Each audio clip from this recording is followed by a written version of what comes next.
SST Edupedia. This is Professor Sudarshan Patil from the Department of Arts, Political Science.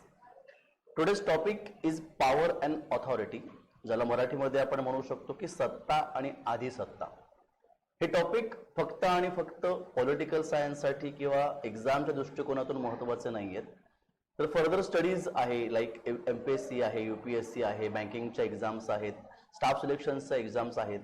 त्या सगळ्यासाठी हा topic जो आहे तो अत्यंत महत्त्वाचा आहे. त्यामुळे केवळ आर्ट्स नाही तर कॉमर्स, सायन्स या सगळ्या स्ट्रीमच्या मुलांनी हा टॉपिक किंवा हा इंडिव्हिज्युअली जी काही डिसिप्लिन आहे ती अभ्यास होणं अत्यंत गरजेचं आहे. पॉवर अँड ऑथॉरिटी ही जर आपण कन्सेप्ट पाहिली तर ती through out political science, history, economics, geography सगळेच डिसिप्लिन कव्हर करतं. कारण मुळात जो स्वभाव आहे मनुष्याचा तो स्वभावच साधारणतः ऑथॉरिटिव्ह आहे किंवा तो स्वभावच साधारणतः माणसाचा हा शक्तिप्रधान आहे. त्याच्यामुळे प्रत्येक माणसाला दुसऱ्या घटकावरती सत्ता प्रस्थापित करण्याची अत्यंत ओढ असते. पॉवर, ऑथॉरिटी, लेजिटिमेसी ज्याला मराठीमध्ये आपण म्हणतो सत्ता, आधिसत्ता आणि अधिमान्यता, याच्यामधलं डिस्टिंग्विश समजून घेणं अत्यंत गरजेचं आहे. बऱ्याचदा काय होतं की जेव्हा विद्यार्थी अभ्यास करतात तेव्हा ते पॉवर, ऑथॉरिटी, लेजिटिमेसी या तिघांचा अभ्यास समसमान करतात, पण तसं नाहीये. त्या तिघांमध्येही सूक्ष्म फरक आहे. गव्हर्नमेंट आणि सिटीजन म्हणजेच नागरिक आणि शासनकर्ते संबंध जर आपण अभ्यासलं तर आपल्याला कळतं की ह्या तिघांमध्ये अत्यंत सूक्ष्म फरक आहे. सत्ता म्हणजे काय? सत्ता हा अत्यंत वैयक्तिक भाग आहे, जे आपण कुटुंबात बघतो, जे आपण समाजामध्ये बघतो, संघटनेमध्ये बघतो, शिक्षण संस्था असेल किंवा मग औद्योगिक संस्था असेल. एखादी जेव्हा व्यक्ती दुसऱ्या व्यक्तीकडून आपलं काम काढून घेते आहे किंवा एखाद्या व्यक्तीमध्ये जेव्हा प्रभाव देण्याची क्षमता आहे, मग ते इमोशनली आपण काम काढून घेऊ किंवा मग आपण साधारणतः त्याला धमकी देऊन काम करून घेऊ, फसवणूक करून काम करून घेऊ, कसंही. परंतु व्यक्तिगतरित्या आपलं काम इतरांकडून जेव्हा आपण करून घेतो, जी त्याची एबिलिटी असते त्याला आपण सत्ता असं म्हणतो. ऑथॉरिटी म्हणजे काय? की ऑथॉरिटी म्हणजे जेव्हा Wien power comes into constitution और कम्स इनटू पार्लमेंटरी ऍक्शन्स, की जेव्हा पॉवर ही एखाद्या वैधानिक सत्तेमधून येते, पार्लमेंटमधून येते, राज्यघटनेतून येते, संसदेमधून येते, तर तेव्हा ती पॉवर जी आहे ती ऑथराईज होते. त्या पॉवरला एक शासकीय वजन मिळतं, दंडसंहिता मिळते आणि तेव्हा ती पॉवर किंवा ती सत्ता ही आधिसत्ता म्हटली जाते. लक्षात घ्या, सत्ता म्हणजे काय? तर सत्ता म्हणजे इंडिव्हिज्युअल भाग आहे, त्याला कुठलेही शासनाचे नियम नसतात, दंडसंहिता नसते, there is no security from the government. परंतु ऑथॉरिटी जी असते, ऑथॉरिटीला साधारणतः गव्हर्नमेंटची दंडसंहिता असते, सुरक्षा असते.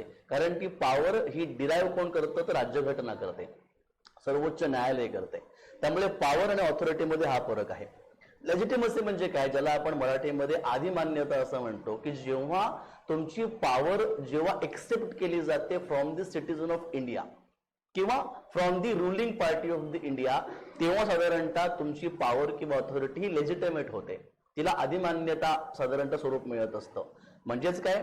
पॉवर हा व्यक्तिगत भाग आहे, ऑथॉरिटी हा शासनाचा भाग आहे आणि लेजिटिमेसी किंवा मान्यता जी आहे ती हा भाग संस्थेचा आहे किंवा जनतेचा आहे. लक्षात घ्या, समजा आपण बघितलं की एखादा पिता जेव्हा आपल्या मुलाकडून एखादं काम करून घेतो, धमकी देऊन म्हणा, घाबरवून म्हणा किंवा इमोशनली एखादं काम करून घेतो, तेव्हा त्याला आपण सत्ता असं म्हणू शकतो.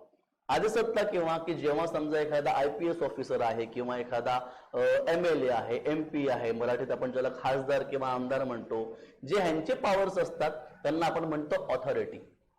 बरोबर आहे. आणि लेजिटिमेसी केव्हा? की जेव्हा एखादी जनता आपल्या अधिकाराला मान्य करते, नेत्याला मान्य करते, साधारणतः तेव्हा आपण म्हणतो की ती पॉवर जी आहे ती लेजिटिमेट आहे किंवा ती पॉवर जी आहे ती अधिमान्यता आहे. लक्षात घ्या, हे साधारणतः समजून घेणं अत्यंत महत्वाचं आहे. बऱ्याचदा गोंधळ त्या मुलांचा होतो की मुलांना कळत नाही की what is the distinguish between power and authority and legitimacy. लक्षात घ्या, त्यामुळे हे समजून घेणं अत्यंत महत्वाचं आहे. ऑथॉरिटी साधारणतः जेव्हा आपण बघितलं तर ऑथॉरिटी ही शासनाशिवाय शक्य नाहीये.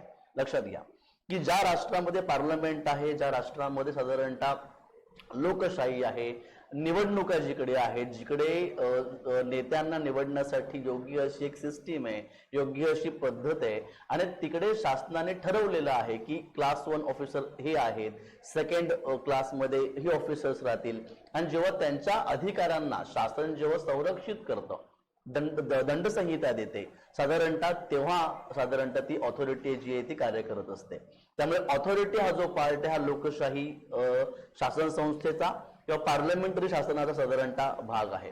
रशिया आणि चीन येथे लोकशाही नाहीये, पण तिकडे पार्लमेंट आहेत. लक्षात घ्या की दोन्हीही पार्लमेंटचे काम वेगवेगळे आहेत. लोकशाही संस्थांमध्ये ज्या प्रकारे अमेरिका, इंग्लंड, भारताचे पार्लमेंट काम करते, त्याच्या बरोबर उलट काम जे आहे ते चीन, रशिया, कोरिया यांच्या राज्यघटना किंवा यांच्या पार्लमेंट काम करतात.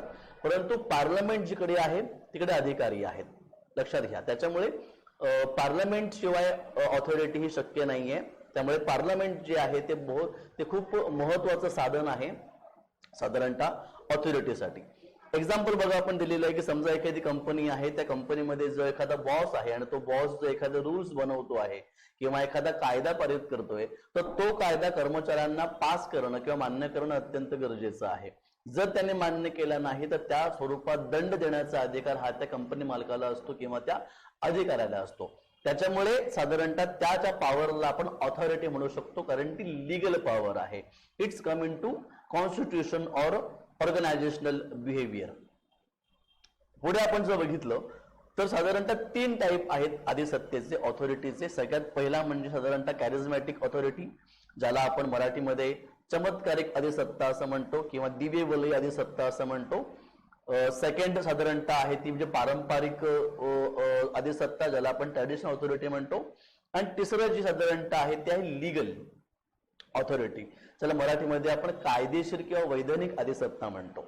काय साधारणतः कॅरिझमॅटिक म्हणजे कसं असतं की समजा एखादा माणूस असेल, त्याला जन्मतःच काही नेतृत्व गुण असतील. For the example Mahatma Gandhi झाले, डॉक्टर आंबेडकर झाले, शिवाजी महाराज झाले, यांच्याकडे कधीही साधारणतः राष्ट्राची शासकीय पद नव्हती, परंतु त्यांच्यामध्ये करिश्मा होता, त्यांच्यामध्ये चमत्कारिक शक्ती होती, जेणेकरून लोकांनी त्यांना आपले लीडर म्हणून एक्सेप्ट केलं. लक्षात घ्या.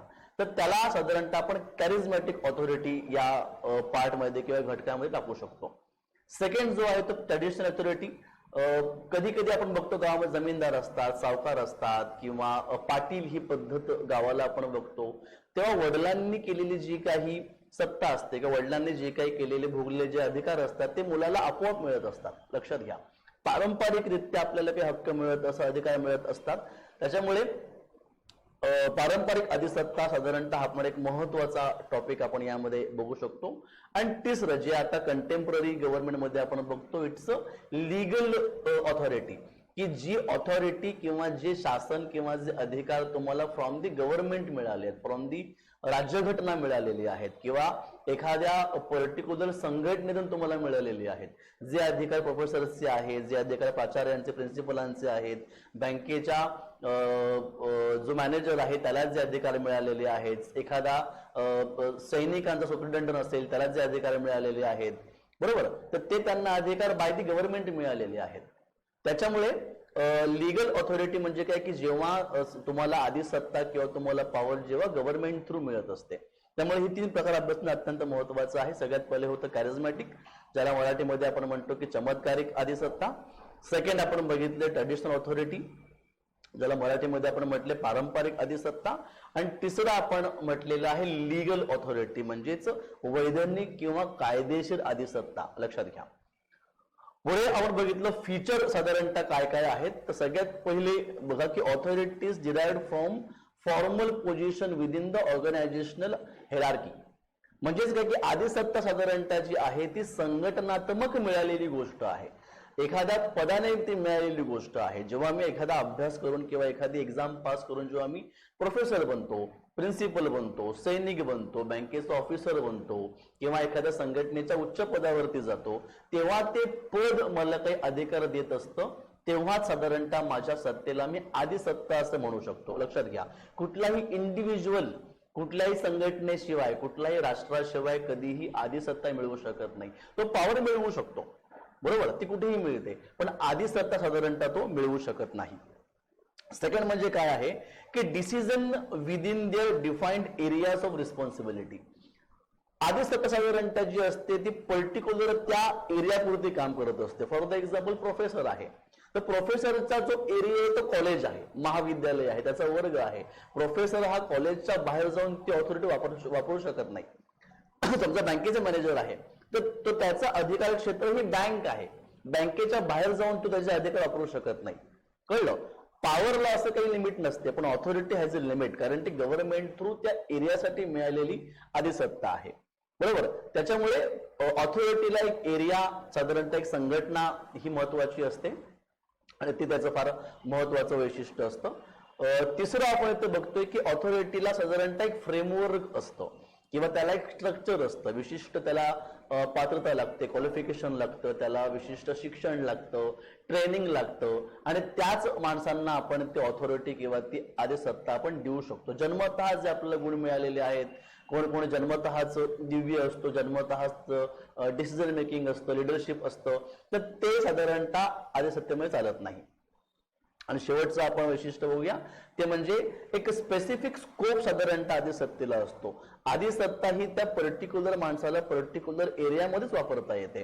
तो एरिया सोडून किंवा साधारणतः ती संघटना सोडून अधिसत्ता हे काम करत नाही. लक्षात घ्या. त्यामुळे ऑथॉरिटी जी आहे ती तुम्हाला संघटनेकडून मिळाली पाहिजे, तुम्हाला विशिष्ट क्षेत्रामध्येच काम करता येतं, तुम्हाला फ्रेमवर्क मध्ये काम करता येतं आणि त्याला एक स्कोप असतो. साधारणतः ही आपण अधिसत्तेची किंवा ऑथॉरिटीचे फीचर्स आपण इथे म्हणू शकतो. शेवटचा टॉपिक किती म्हणजे ऑथॉरिटी आणि पब्लिक की काय संबंध आहे लोकांचा आणि अधिसत्तेचा, नक्की संबंध काय आहे. तर अधिसत्ता ही लोकांना आपले रोल डिफाईन करते की एक राष्ट्राचा नागरिक म्हणून किंवा एक राष्ट्राची अभिव्यक्ती म्हणून साधारणतः मी राष्ट्राकरता काय केलं पाहिजे, संघटनेकरता मी काय केलं पाहिजे. आपण बघतो एखादी बँक असते किंवा एखादं महाविद्यालय असतं, क्लास 1, क्लास 2, क्लास 3, क्लास 4 असे ऑफिसर्स असतात. तर क्लास 1चं काम काय आहे, क्लास 2चं काम काय आहे, क्लास 3चं काम काय आहे, क्लास 4चं काम काय आहे, या त्यांच्या ड्युटीज डिफाईन केलेल्या असतात. म्हणजेच राष्ट्राच्या प्रगतीसाठी नक्की मला काय करायचं आहे, माझी ड्युटी काय आहे, संघटनेचा माझा संघटनेला फायदा काय आहे, संघटनेकडून मी काय करून घेऊ शकतो, हा फ्रेमवर्क सगळा समजायला अधिसत्ता ही अत्यंत महत्वाची गोष्ट आहे.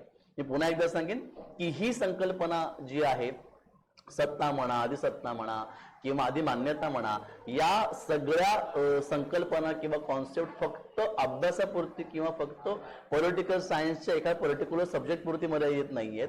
तर तुमच्या सगळ्या एक्झाम, मग ती UPSC असेल, MPSC असेल, स्टाफ सिलेक्शन असेल, रेल्वे भरती असेल, कुठलीही एक्झाम, त्या एक्झामसाठी अत्यंत महत्वाची ही कन्सेप्ट आहे, जिचा अभ्यास तुम्ही अत्यंत वाईल्ड पद्धतीने करू शकता. आणि जर तुम्हाला कुठलेही आणखीन असे टॉपिक हवे असतील जे पॉलिटिकल सायन्स निगडीत असतील, तुम्ही कमेंट बॉक्समध्ये सांगू शकता. नक्कीच नेक्स्ट वेळेला आपण ती कन्सेप्ट घेऊन तुम्हाला नक्की येईल. धन्यवाद. थँक्यू.